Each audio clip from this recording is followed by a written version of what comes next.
So a lot of us tree workers that reach that high level and stay in the industry, that's why we stay in it. Tree people are just great people. People that work in the industry are really just down to earth. And there's something to be said about going on a crew and working with a bunch of guys or gals or anyone that are willing to climb a tree all day and then pick up their lunch and eat it with their bare hands and then tie their boots and get back to work. 3, 2, 1. Welcome to Rooted in Care, where we amplify the voices of our clients and dive into how tree care plays an integral role in our everyday lives. Whether you're familiar with A+ Tree or new to our community, we're here to bring the service industry together to explore the deep-rooted connection between people, trees, and the environment. I'm Chantel Davis, Chief Revenue Officer at A+ Tree. I'm Buddy Marshall, VP of Commercial Sales at A+. We'll dig into what matters most to you. Your input shapes how tree care enhances the beauty of our communities while protecting our natural surroundings. Let's get to the root of thoughtful tree care for your property, your city, your home.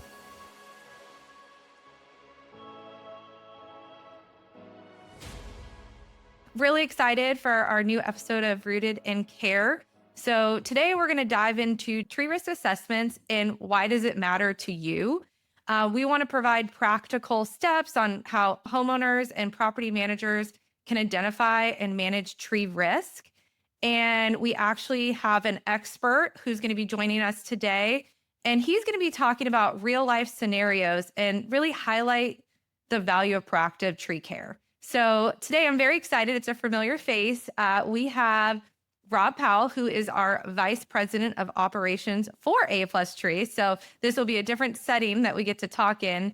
But Rob, if you wouldn't mind introducing yourself to the viewers and letting us know all your credentials and who you are. Yeah, I'm Robert Powell with A+ Tree. As Chantal said, I've been with A+ since 2009, so a little over 16 years now. Jeremy, the founder, actually hired me off of a football field to start doing a landscape company for him. And I worked with trees a little bit now and then and fell in love with the industry and started working my way up. And Jeremy pretty much told me that if I can get my certified arborist and my CDL driver's license, then he would move me into the tree side at the same rate I was making to start the landscape company for him, which I didn't know at the moment, but really was underpaid anyways. But Jeremy was one of those guys. He gets you to do a lot of stuff. So I started working in the tree work little by little, and then Dan Dunn, the ops manager's time, kind of pulled me in. So I got my certified arborist in 2010, got my commercial driver's license in 2010 as well, and then started out just as a climber with A+ and my QAL in a few states with an applicator license. Wow. So for everybody listening, he is the full package of what you need to run a tree care company, right? Starting from the bottom and working his way up and really being able to show what best practices are. You know, one of the things you mentioned is that you met the founder, Jeremy Tibbetts, playing football, and he's talked you into tree care. What did he say to you to get you to go from landscaping to tree care? Because that's a transition. It actually wasn't Jeremy that got me from landscape to tree care. Jeremy brought me in to do the landscape. Dan Dunn was the one who really got me into the tree care. So that was a transition for me. Dan pretty much told me he'd give me a really cool chainsaw and to upgrade my climbing gear if I went into the tree side and teach me a lot of cool stuff. And it was just more my cup of tea anyways. I was trying to get out of landscaping when I met Jeremy and getting ready to go to school. And I figured I'd give landscaping one last chance with Jeremy. And here I am 16 years later. I'm going to put Buddy on the spot. We were talking before this call and we heard a little rumor about you and a nickname you had. So Buddy, what was that nickname? I think it was like Wreck-It Rob or something. So you just had this great work ethic and they said, let's just call him Wreck-It Rob. Wreck-It Rob actually did. That nickname came up during King of the Canopy. Jeremy kind of thought of it on the fly. It was when the movie Wreck-It Ralph had just came out.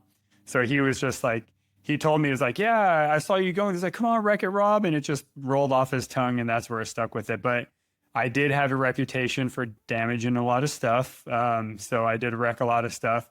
But to be fair, at the time, I did all of the hazardous technical removals for A plus tree. There was only 4 crews, so anything that needed a crane or was hazardous or technical, anything that was complicated got thrown my way. So for 5 or 6 years, I did nothing but all of those. Now we've got a number of climbers in the company who share the load. But back then it was a smaller company. It was just me. So yeah, I broke a lot more stuff, but I also had way more opportunity to break stuff than anyone else. And since then, I haven't broken anything. So That's so great. So how does your TRAQ and your CTSP influence the way you manage folks? CTSP is Certified Tree Safety Professional.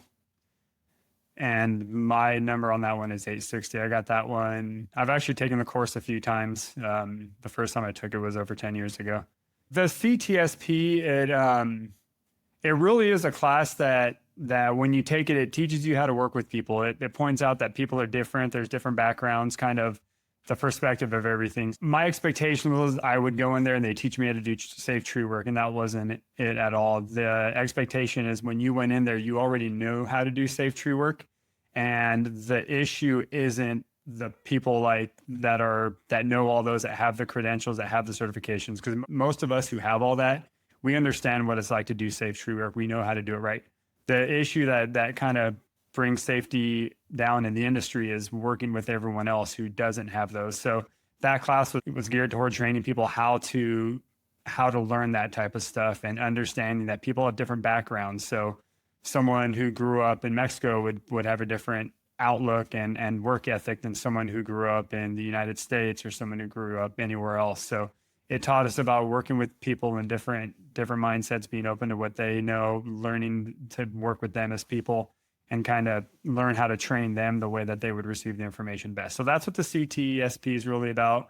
Yeah, that's really important, right? Because in tree care work, when you're looking, if you're a resident or a property manager, you want to make sure that you have the people that have the right certifications. And so that is so important. I want to just kind of take it back real quick when we talked about your intro. And you have an amazing story of how you've done every position in this organization. And so from kind of that maintenance crew to the vice president, what do you think kept you rooted in the green industry all these years? Why do you think you stayed in tree care? Because again, you've done a little bit of everything. So what has kept you kind of holding on and making this kind of a lifetime career for you? There are very few industries in this world I found that allows you to use your mental and physical talents at the same time. I kind of have a saying with tree workers that you got to be really smart and really stupid at the same time to do tree work, or really foolish to be a tree worker, because there's a lot of industries that just pay really well and they're unionized and they're more recognized. And a lot of the great tree workers can do any of those jobs and do them well. Tree work really brings in a passion. We get an opportunity to work with, we're always outdoors. We work with living organisms and trees. They're not rated. We are the only industry that climbs something that is not rated. So there's an aspect there where every day is a different challenge. And every tree you walk up to has different targets. So now we're getting more into the tree risk assessment side of it, but there's different targets. Every tree itself with the growth patterns have different hazards. So what's below it, what's around it, the way the tree grows, the age of the tree, the way it was taken care of, how dead the limbs are. There's all these factors that come into it. So a lot of us tree workers that reach that high level and stay in the industry, that's why we stay in it, because we have the opportunity to work in something that's very lightly regulated. We get to use our minds and really make up a lot of those decisions for ourselves. And tree people are just great people. People that work in the industry are really just down to earth. And there's something to be said about going on a crew and working with a bunch of guys or gals or anyone that are willing to climb a tree all day and then pick up their lunch and eat it with their bare hands and then tie their boots and get back to work and never complain. And, you can throw a swear word out there every now and then, or there's just a vibe to it and a personality in tree work that attracts me personally. So that's why I stuck with it with the green industry. Definitely like the tree work more than the landscaping, but the green industry seems to be a good fit. We actually post some videos of, we call it just ridiculous videos of all of you guys doing tree work. And I will tell you, they've tried to get me up in a tree. I still haven't done it yet. I'm a little afraid, but you really love what you do. And if anybody wants to actually see it, I would go watch those videos because they're pretty freaking awesome. And I'm pretty sure you're in quite a few of them. So you'll get to see Rob firsthand working in those trees. So to kind of transition, you talked about tree risk assessment. And for everybody listening, how is that different than just a standard tree inspection? What is the difference between the two? An assessment's really the documentation of it, putting it in writing and then putting a value on it. So every time an arborist or any tree worker approaches a tree, we always do just a walk around, right? We check to make sure the tree stays to climb. We check to make sure that whatever targets are there so we know what practices we have. And really just a tree assessment or a risk assessment is more something for the owner of the tree, whereas just a tree inspection is more for the climber, right? So we know what we have to do, or whoever's in the bucket or whoever's working on the tree. That's for us to know what we need to do to not create damages and not hurt ourselves. A risk assessment is how we look at a tree and put a value on that tree or whatever the target is below it. So if there's a tree that is over a driveway with a vehicle that is only parked there at night and you can move the vehicle, then it can be low hazard because you can just move the vehicle. Where if there's a building there that's worth millions of dollars and they're not willing, then that's what we assess. So what we assess is what the hazard potential is, and we try to put a dollar amount on it the best we can. And then at the end of the day, the choice is made by the owner whether or not they're willing to risk that or they're willing to accept that level of risk. Digging a little deeper into that, how exactly do you assess or determine if a tree is a hazard or if it's safe? I mean, you just because it's hanging over a building, $1 million building, doesn't necessarily mean it's a hazard, right? Or is it always a hazard? Every tree technically has a hazard. As long as there is a target below it, then a hazard exists.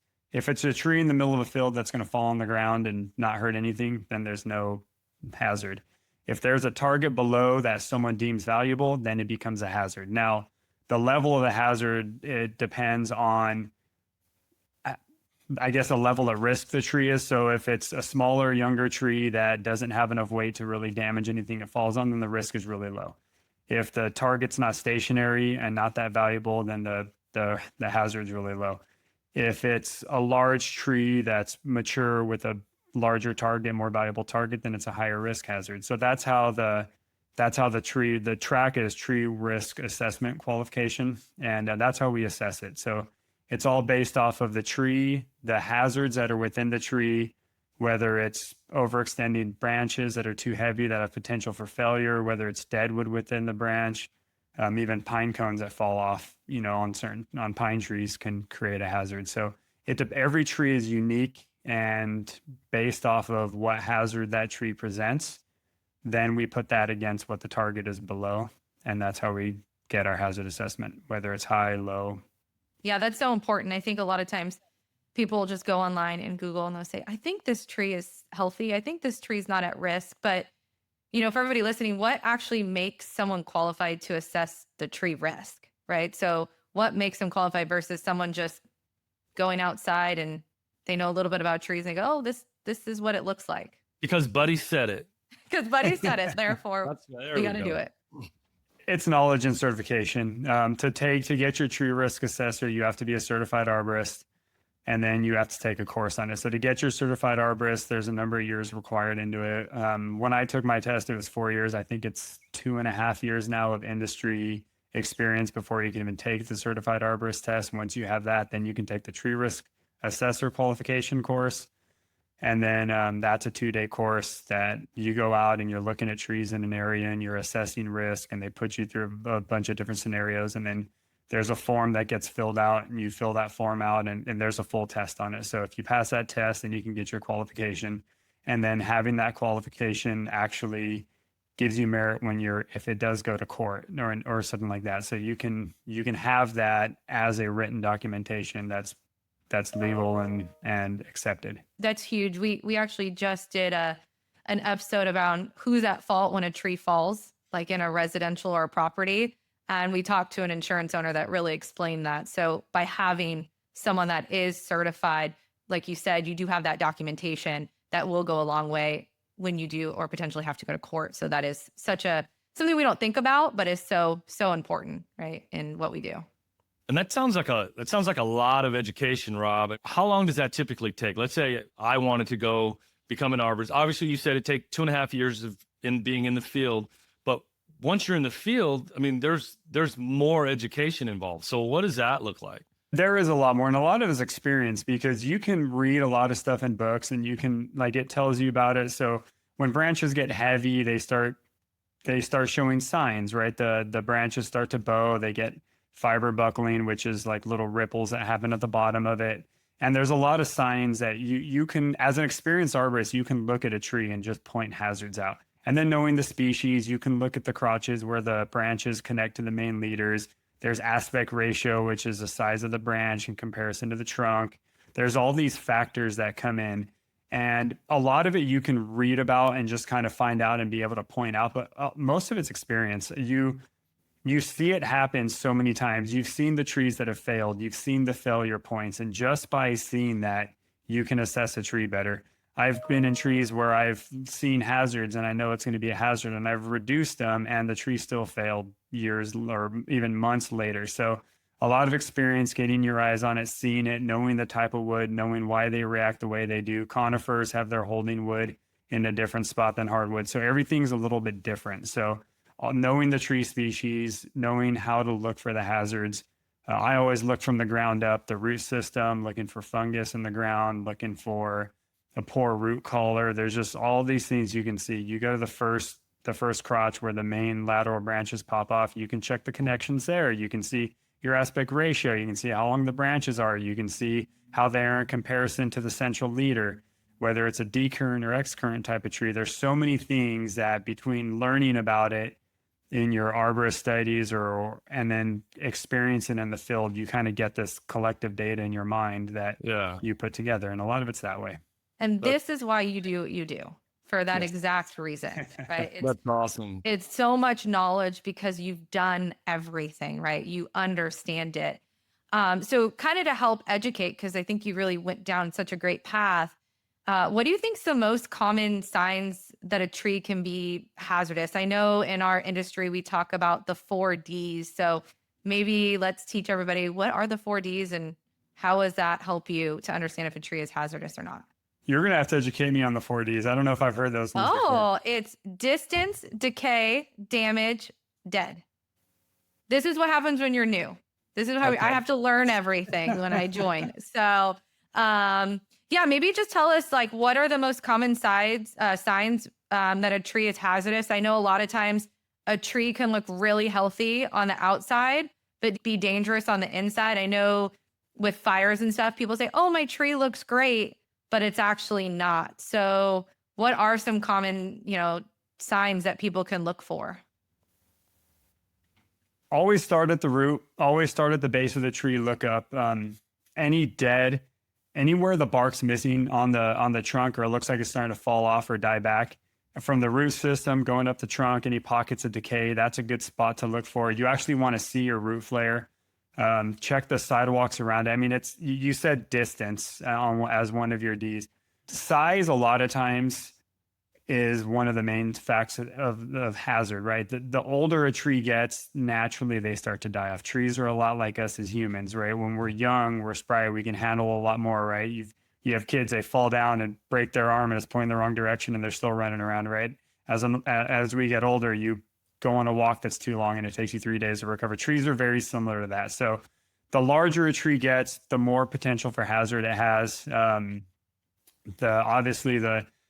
As the wood grows, it needs the root system to grow with it. So if you have a large tree and there's restrictions, it's next to a building, it's next to a parking lot, anything that's compacted, then that tree canopy is continuing to grow, but the root system's not, because roots are like water. They follow the path of least resistance. So if there's resistance there, they're just not going to grow that way.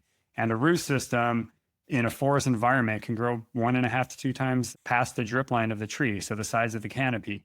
Now, in areas where we live and where we work in the urban forest, they're planting redwood trees between a parking lot and a building where the root systems only have 15 feet on either side, which is great when up to about 60 foot of tree. Once you get past that, now you're making a top heavy tree. So it always starts at the bottom. So when you're looking to see what your hazards are, you want to make sure in the summertime it's full of leaves.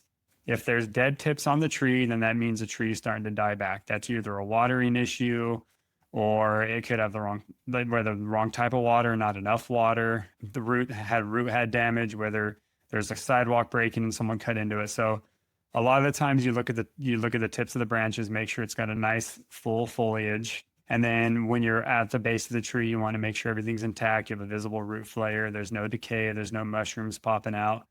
And then really for visual signs for an untrained eye, those are the things you're looking for, right? You're looking for a good root flare and a nice full canopy. And then after that, you can start looking into the length of the branches and the connections, the point of connections to the trunk, and, more of the bark and how it's fallen off, and sap, and even if there's beetles on there, you'll see where the shavings coming out at the bottom of the tree from insect infestation. One of the things we do, and obviously in my position, I have the sales organization under me, and I always tell them kind of three things that really align to what you're saying, which is to our clients and those listening, make sure you walk your properties quarterly, right? To check for visible signs like cracks, mushrooms, and leaning trees. Like he mentioned, each season, it could be something different. And that's really important to have that quarterly check. We always say, don't ignore the hanging broken branches, right? Even if they look really small, don't ignore it. I ignored it in my own house and it fell on one of our cars. So don't ignore it. That is something that we learned.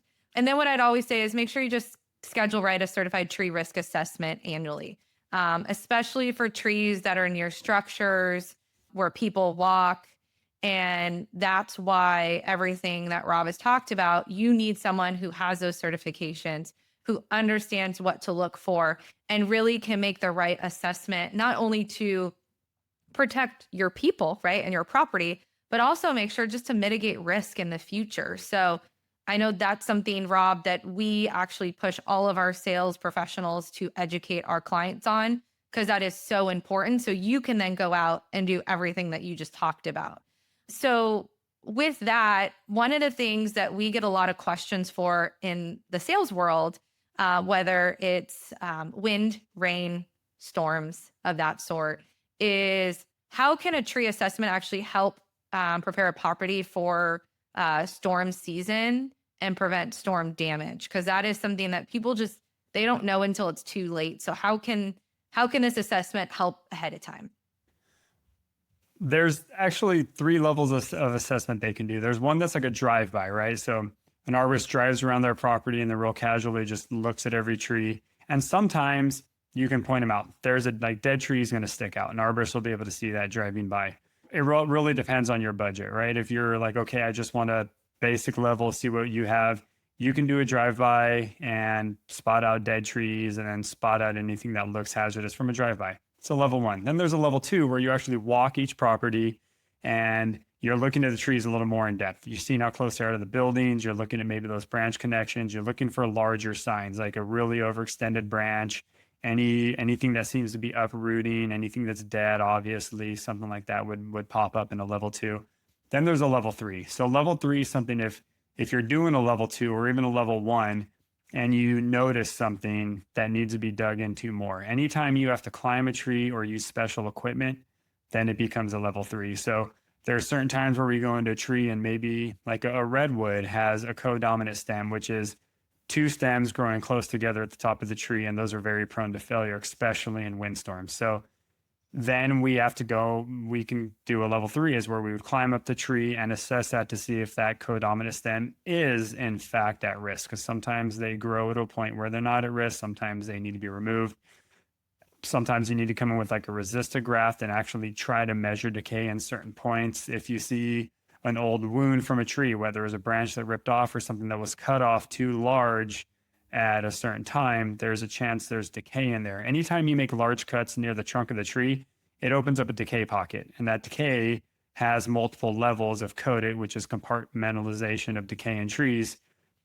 And usually the only one that ever works is the wound wood on the outside. The larger the cut, the more time it takes to heal over, which means the more decay can go in there. So if that's the case and it's lower in the tree and it's got a real top heavy tree, then you put a resistor graft in there and you can bore into it to see how much of that is decayed out. Sometimes the decay only goes in a couple inches and it's still a sound tree. Sometimes it goes in 60% and you need to look at a heavy crown reduction or a removal. And doing risk assessments, you're rarely going to catch everything in a tree. Even if I climbed a tree and looked at every single thing, there's still potential for branches to break. There's squirrel damage that goes in there. Insects go in there and chew on the branches and eat at the bark, which creates weak limbs, which as soon as heavy winds or heavy rains comes around, that's going to snap off. So we could reduce all the longer limbs on a tree, but some of the smaller ones get chewed on and now those are at risk. So doing the assessments, getting someone to walk around with the trained eye to look at it,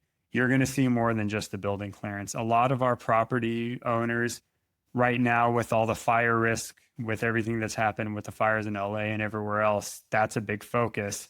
And when you're doing fire clearance, all you're doing is elevating your trees and pulling them away from your buildings, which is great because you get the fire risk out of there, but you create other problems because branches that were relying on other branches within the tree to help support them and even create a wind barrier are now gone. So it's creating different exposures within the same tree and neighboring trees. So anytime you do anything to a tree, if you're not doing the complete prune, you could be adding more risk to your tree. Even though you're meeting one need, you're creating another. I know you're mainly in California, but you operate over the whole span. Wherever we have an office, you're there. We know that. So let's dive in a little bit about what you said about redwoods and codominant stems. And also, are there any other tree types that are prone to falling in storms and across the nation, basically? Just give us some trees that are prone to falling in storms as well. Okay, I would say my knowledge might be a little more limited than you're expecting here, but in California specifically, we remove red ironbark eucalyptus all the time. They are a known hazard. It has really thick bark, which creates really bad attachments, and those fail all the time. So we have clients that are going through and removing all of their red ironbark eucalyptus. Liquid ambers are also prone to failure. They get really, really big. They have poor connections, and then they've got the pesky fruit on them that gets all over the floor that people don't like. So when you're going through looking for your trees, you're really looking for species. A lot of the liquid ambers also, they destroy concrete pretty good. So a lot of concrete's getting rebuilt and cut out. And when that happens, they're cutting the root system. When you cut the root system, you're putting the tree in jeopardy. So look at, if you see concrete damage on a specific type of tree going around, then you know that as those trees get larger, they're just going to get worse. If it's damaging the concrete, then it's going to damage the foundation that's 5 feet away from the concrete. So as you're looking at your tree, your first easiest signs is the low-hanging fruit, and it's usually the sidewalks, just because sidewalks aren't made to carry the weight of a vehicle. They're made to carry pedestrians, right? So you've got up to 300-pound people walking around on them, and it's meant to hold that up. So those will lift relatively easy. So if you see lifting concrete, you know you have a tree with an aggressive root system. If you have a building or something more valuable than just the concrete, then you know that's a red flag and you want to do something about that, whether it's a removal or putting a regulator on it. There's multiple options. You can also look at the length of the branches. Long branches are hazardous. There's just no way around it. The longer they get, the more hazardous they are. It's all leverage. It's just like us. If we're working out and we hold our arm out with 5 pounds or 10 pounds, the more weight on it, the more leverage. And yes, you get strong to a certain point, but everything gives. So those are some key indicators on it. So you look at your root system, you look at your long branches, and then of course look for your dead tips. Some trees will start to die off a lot sooner. Know the sun exposure and water needs of the trees. If you have trees that need a lot of water and you're in a spot where you're a drought, those trees are going to start to die off. If you have willow trees in lawn areas and the tips are starting to die off, you're probably going to be better off removing and replacing them with a better species. So with that being said, what do you think are some smart steps that property managers and homeowners should do right before the storm season? What can they do to actually be proactive? You mean besides call us out to do their tree work? Besides call us out. Absolutely. Good plug there. I love it. Mitigate the targets. I mean, the best you can. If you're walking your property and you know you can't get a tree service out to take care of a tree and you think it might be a hazard, then just move the targets. That's always the easiest thing. If it's over a parking lot, then block off that parking area and don't let anyone park there. If it's over someone's balcony and they've got a bunch of stuff underneath it, then have them move the stuff and tell them that, stay inside during the winds and the storms. A lot of the signs that you see in trees, again, for there to be a hazard, there has to be a target. So a lot of times the best thing to do is just move the target until you can get someone out there to take care of the tree. Aside from that, if you're not trained and you don't know how to go up and climb the tree, don't climb the tree. You're going to put yourself at way more risk.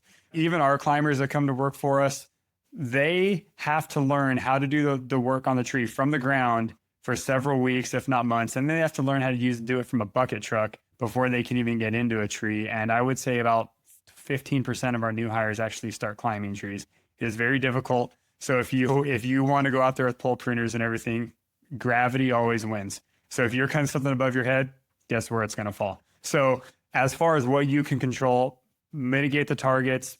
If you have to cone off sidewalks or anything, and I've seen that a lot of properties where the tree will start to fail and we can't go out there because it's either raining too hard and the only thing they can do is put caution tape and close off the area and make sure no one gets into it. I've even seen security guards put up around trees to make sure no one walks under busy areas.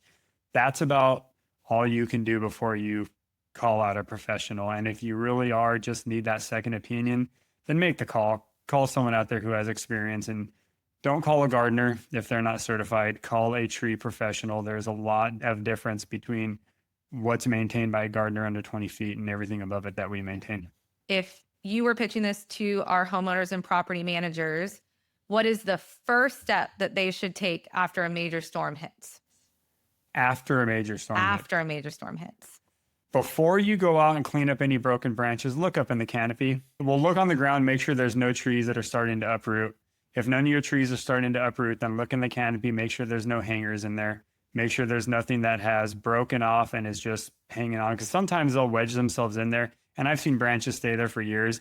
And I've seen a branch that I thought was solid in there that fell out a week later. So make sure you do, like in any situation, never let there be a second victim. Don't make it worse than it is. Whatever your intentions are, make sure you're going out to the right mindset. So look from the ground up, make sure your tree's solid, nothing's starting to uproot or lean over. Look into the canopy, make sure there's no branches that are laying on your roof that are ready to slide off and fall on somebody. Make sure there's nothing that's stuck on a lower branch that can fall off pretty easily. And then if there's none of those and you're still worried about your tree, then just call a professional, come out and take a look at it. Yeah, that's really smart. How can the arborist help assess the storm damage and document it for insurance? Because I know that's always a big concern for a lot of people. There's arborist reports, there's risk assessments, even putting estimates together, getting an estimate together usually requires some sort of estimates are written out, right? I know some people do handshake estimates. We don't do those a lot. As long as you have a written estimate on what needs to be done on your tree, then I would say you've done your part. Once you get an arborist to come out and look at a tree on your property, I don't know, I'm a little hesitant to say this because it kind of puts us all at risk as arborists. But as an arborist, if I go to my friend's house and I'm going over for the purpose of just looking at the fruit tree in their backyard, and I walk under their pine tree that has a broken limb hanging over their car or their son's room or something, and I don't notice it and I don't say anything about it, I can be held liable because they can say, we had a certified arborist out here. We had a professional out here. They didn't say anything about it, so we're not at risk. So as you get a professional out there, a certified arborist, and a certified professional and an industry professional are different. We have qualified arborists and certified arborists. The certification really is what holds you and binds you to it. It allows you to testify in the court of law, whereas a qualification doesn't. If you have someone out there who's certified, make sure they took a look at your trees. If they know that there's storm damage, then that arborist should be looking at pretty much everything, unless they're instructed to specifically look at a set of trees and not anything else, then that kind of gets us off the hook. But if an arborist goes out there, they should know how to go out there and look for what they need to look for. And the second it's written down and put into an estimate, that should suffice as the documentation you need. So I've often wondered how, I've had a couple of trees in my lifetime, just a couple. So tell me, when can a tree be saved and when should we remove it as just homeowners? that's really a loaded question because risk is accepted by due to the person who's the owner, right? So the amount of risk for you might be different than the amount of risk for me. So at my house, my trees go all the way to the ground and I prune them a couple times a year. And really, I just like to climb up there and make a few small cuts. And I don't mind bugs. And if something's going to fall on my truck, then sometimes I'm okay with it, right? So I have a high tolerance. I have a high risk level, right? I'm like, okay, I'm okay with that. Let's let the tree survive. You know, call me a tree hugger, call me what you want. But that's how I look at it.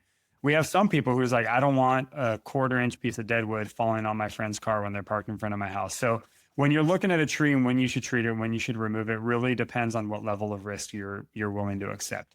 And then when you have your qualified arborist go out there and take a look at it, they can help you determine what that is. And then it's up to you to determine that risk level and what's acceptable. It's okay for you to say when you have A+ tree come out to service or I'm to loving these assess. plugs. I'm loving them. I think they're great. So, You I had know, one more thing.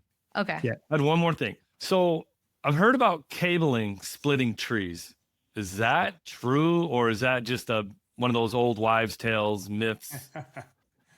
I have put plenty of bolts and plenty of cables and plenty of splitting trees, and a lot of them are still around and still standing. So the second you put a cable or a bolt in a tree, you're admitting that your tree's starting to fail. And you're putting a second security in to help you feel better about the tree. But the tree's already failed, right? The most damage has happened. I've heard stories of where cables have been in trees and our guys have came to climb them and they put a foot on the cable and there's so much tension that little bit of touch on that cable caused the entire limb to fail and rip off half of the house. So I've heard those stories. I've seen cables split, but again, I've put plenty of bolts and cables in. So it really comes down to your acceptable risk. You can cable and bolt a lot of stuff to get together. The way they have cabling systems now are incredible. They will hold a ton of weight. A 1/4-inch strand is good to hold like 14,000 pounds or something like that. Don't quote me correctly on that math on what the tensile strengths are. But they have high strength cable. They have dynamic cable, which flexes and moves with it. So if you see something that might be a hazard in the future, you can put a dynamic cable, which will still allow the tree to move and get strong, but it'll give it that extra level of support. You can put a static cable and actually bring those cables or the branches back together and start to close that union. It won't hill back over, but it will be stronger. But once you do that, you have to maintain the tree. You have to continue pruning it. You have to do regular checkups on the cable and inspections just to make sure. It's not an end all be all. I put a cable in it, now the tree's safe. And then you might even need to put a second or third cable in as time goes up. And have a tree company do that, please. And have a professional. Not a handyman. Well, you kind of talked about it, and really it's like we want to talk about what's the true cost of doing nothing. And you shared a little bit, but without putting someone on blast, and I know you've done this for 16 years, do you mind sharing a story of a tree failure that could have been prevented from your experience? I know there's been, yeah, that is a hard one. The reality is it happens all the time. We walk properties all the time where our sales professionals will, that tree needs to go. It's starting to lean over. It's failing on your building. It's going to go soon.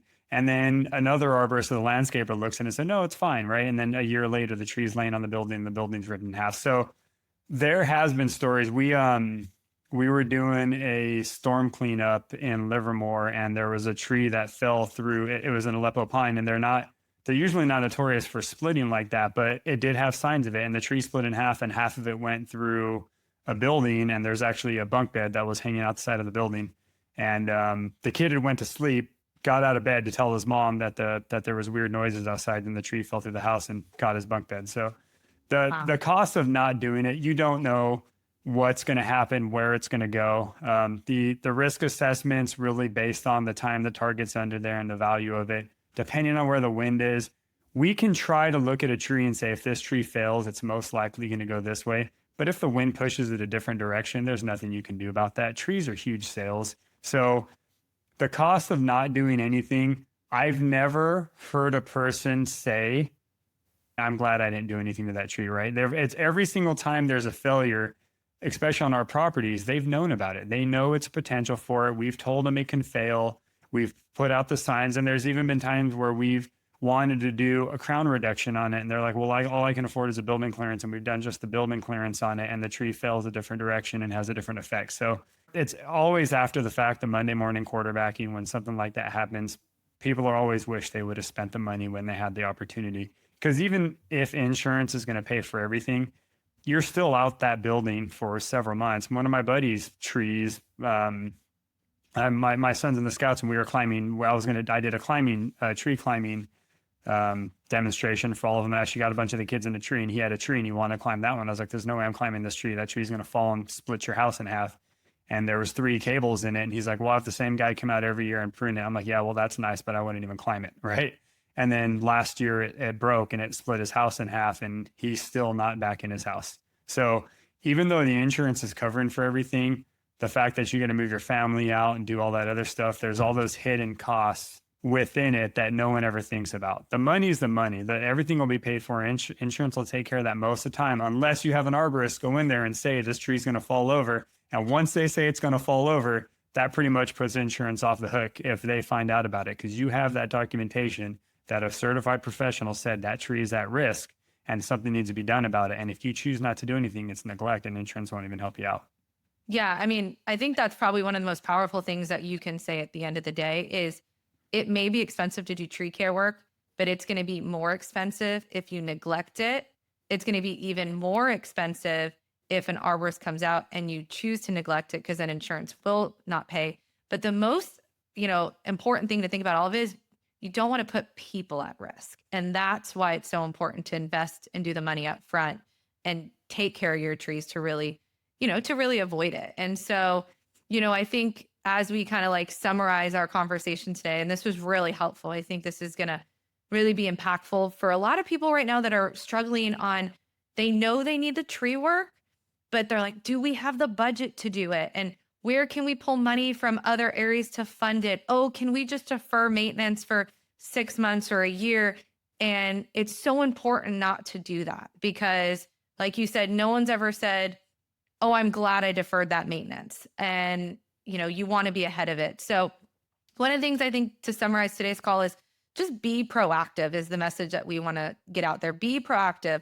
Budget annually for tree care assessments, right? It's way cheaper than an emergency removal, and it's not going to be as painful because you're not displacing people or yourself. I always like to plug a little bit about us, even though we have other people on, but reach out to A+ Tree. We do provide a free tree risk assessment, right, from a TRAQ qualified certified arborist. And you could take all the guesswork out of it. It's just that reassurance so you know exactly what needs to be done at your house or at your property. And also, if you want to get more information, just check out our website. It's aplustree.com. And we have a ton of service pages and blogs. You can watch Rob on videos doing crazy tree work. But really what we're trying to do is just help spread the word. And this episode really is about making sure that tomorrow doesn't become a liability for you. So reach out to us, tell your neighbors, tell your friends. We're here to help. Like Rob mentioned, we've got certified arborists in all the states that we do business. If it's in a different state, we can get you to a local tree company there. But the assessments are free. So there's no excuse not to do it. It's better to know than not. So Rob, I really appreciate today. It's actually great to have this kind of conversation. We're typically just talking tactical work stuff. So it's nice to be able to really just understand how all of your knowledge and everything that you're doing to educate our crews can really help everybody be more prepared and be proactive and be safe. So we really, really appreciate the time today. Yeah, thank you, Rob. Appreciate you. Appreciate you coming on. Glad I can be helpful. Thank you for listening to this episode of Rooted in Care. We have a fresh lineup of new episodes ready to drop. So tune in each week to hear people just like you share their experience and insights on how tree care impacts our daily lives. Subscribe to Rooted in Care. We're on Spotify, Apple, and wherever you get your podcasts. Tell us what you thought of this episode by leaving a review, commenting, or look us up on LinkedIn, YouTube, Instagram, and TikTok. This podcast is a plussed up production created in collaboration with Chorus Studios. Stay rooted out there.